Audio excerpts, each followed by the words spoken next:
Saya akan memulai argumentasi saya dalam 3, 2, 1. Dewan juri yang saya hormati, mosi perdebatan yang diberikan kepada kita pada kesempatan ini, yaitu mengenai percepatan pembangunan infrastruktur e-sport secara masif, memberikan kepada kita dua pertanyaan penting yang harus dijawab oleh kubu pemerintah. Yaitu yang pertama, apakah percepatan pembangunan infrastruktur pada bidang e-sport itu perlu? Dan yang kedua, jika ia perlu, apakah itu harus dilaksanakan secara masif? Saya pikir ini adalah dua beban pembuktian yang harus diberikan oleh kubu pemerintah untuk dapat memenangkan perdebatan kali ini. Kami dari kubu kontra menyatakan sikap bahwa kami secara tegas menolak adanya percepatan pembangunan pada bidang e-sport, apalagi jika itu dilakukan secara masif. Nah, dewan juri yang saya hormati, sebelum saya masuk kepada inti argumentasi kami yang menyatakan penolakan kami terhadap mosi ini, terlebih dahulu saya akan memberikan karakteristik dari e-sport, lalu pembangunan itu secara masif, baru saya masuk kepada kemungkinan terburuk mengapa jika proposal yang diberikan oleh kubu pemerintah diterima akan terjadi apa saja. Nah, dalam bingkai argumentasi kami menyadari bahwa e-sport merupakan salah satu bidang yang sangat digemari hari-hari ini. Ada begitu banyak orang yang tertarik untuk masuk dan bergabung di dalamnya, sehingga menarik begitu banyak sponsorship. Ada begitu banyak perusahaan yang mau berinvestasi pada bidang itu. Namun sebelum itu kita juga harus melihat bahwa e-sport sendiri yang meliputi beberapa permainan, beberapa pertandingan seperti Mobile Legends, Free Fire, PES, PUBG dan lain-lain, merupakan satu jenis permainan yang mempunyai perkembangan yang begitu pesat, namun pada saat yang sama juga mudah hilang. Sebagaimana kita ketahui bersama, sejak zaman dulu, sejak ketika pertama kali e-sport itu berkembang dari Dota 2 dan lain-lain, ada begitu banyak permainan elektronik yang muncul ke permukaan, namun dengan seninya itu hilang.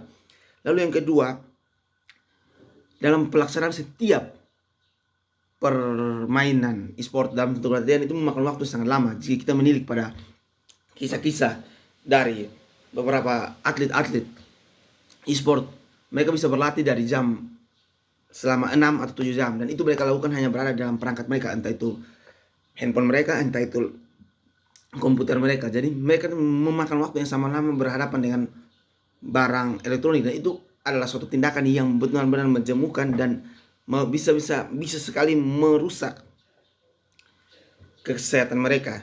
Nah, lalu seperti apa itu karakteristik pembangunan infrastruktur secara masif? Pembangunan infrastruktur secara masif adalah pembangunan yang dilakukan secara serentak dan dipaksakan. Itu menunjukkan bahwa harus ada hal urgen yang menjadikan pembangunan infrastruktur secara masif itu diperlukan. Nah, dalam konteks e-sport ini kami dari kubu kontra tidak menemukan sama sekali adanya hal urgen yang harus menjadikan pembangunan infrastruktur secara masif ini dilaksanakan.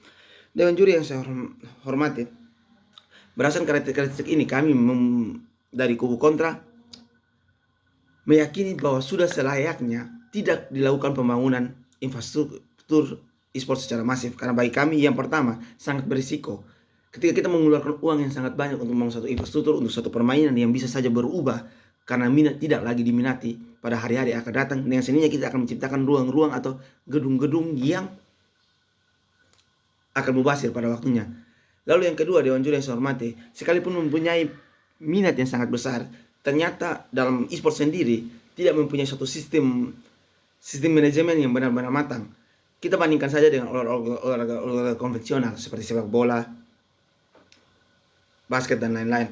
Pada tahap itu sistem latihan mereka itu sudah sangat-sangat tertata. Mereka mempunyai tim medis, tim administrasi dan lain sebagainya. Nah, pada e-sport keprihatinan atau perhatian terhadap sisi fisik dari atlet itu masih sangat kurang, masih sangat minim. Ada banyak atlet yang tidak mendapatkan perawatan medis yang memadai, sehingga akhirnya mereka mengalami masalah-masalah, entah itu cedera fisik, cedera pada jempol mereka, ataupun mengalami gangguan mental karena harus dipaksa untuk melakukan hal yang berulang-ulang selama lebih dari